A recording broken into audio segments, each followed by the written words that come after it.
Le libertaire a 20 ans. Les anarchistes ont condamné les attentats depuis 1895 pour prôner l'entrée dans les syndicats. Malgré leur réticence première, les anarchistes communistes et individualistes du libertaire ouvrent leurs colonnes aux anarcho-syndicalistes. Ils veulent être le journal de toutes les tendances. Ils rêvaient d'une société sans guerre, sans frontières, fondée sur l'entraide. Malgré les lois scélérates qui harcelaient leurs journaux, ils ont propagé l'idée. Lorsqu'il s'est agi d'aider nos camarades espagnols qui étaient peut-être pas pauvres en hommes, ils nous disaient « on n'a pas besoin d'hommes, envoyez-nous des armes ». Et à ce moment-là, toutes les fractions des mouvements anarchistes, sans distinction, se sont beaucoup remuées pour les aider. Et malgré la non-intervention, les douanes françaises étaient très tolérantes. Moi, je me rappelle même des camarades.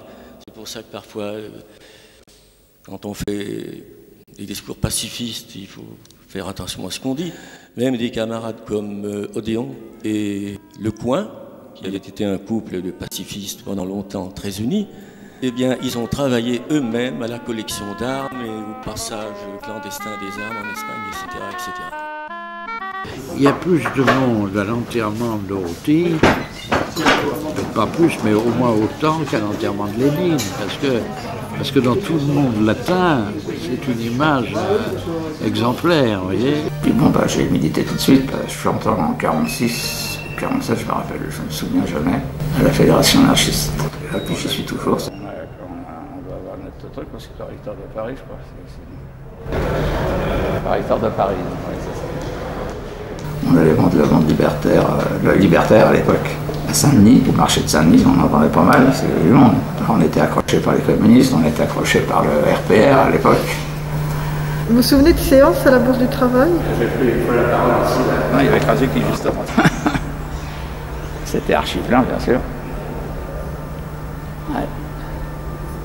Ah ouais, ça c'est superbe salle. On a eu des paroles d'audit ici.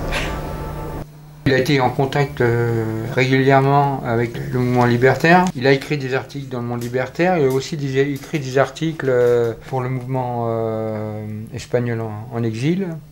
Il a été à l'initiative notamment pour l'Espagne, mais aussi pour Lecoing au moment de sa lutte pendant la guerre d'Algérie pour les objecteurs de conscience. Et puis avec dans les fin des années 40, début des années 50,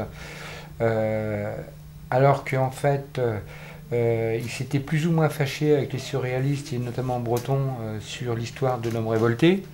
La Fédération anarchiste, le mouvement libertaire a servi d'intermédiaire entre Camus et Breton pour que, par exemple, il participe ou il préside des meetings ou des appels communs sur l'objection de conscience, les Espagnols ou la bombe atomique. Nous célébrons aujourd'hui le 100e anniversaire du journal des anarchistes, comme Maurice Joyeux désignait le monde libertaire, puisque celui-ci est le fils naturel de celui-là. Le monde libertaire a dépassé les 1000 numéros. Une radio émet depuis plusieurs années.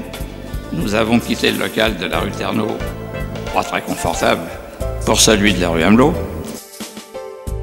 Avoir survécu à 2 guerres mondiales horribles, au fascisme, au nazisme, à 75 ans de bolchevisme et de stalinisme, aux guerres coloniales, à l'écrasement des libertaires espagnols, aux crises économiques, on se dit donc que notre centenaire a une sacrée santé, prouvant ainsi que Luis Mercier Vega avait raison de parler d'un incroyable anarchiste.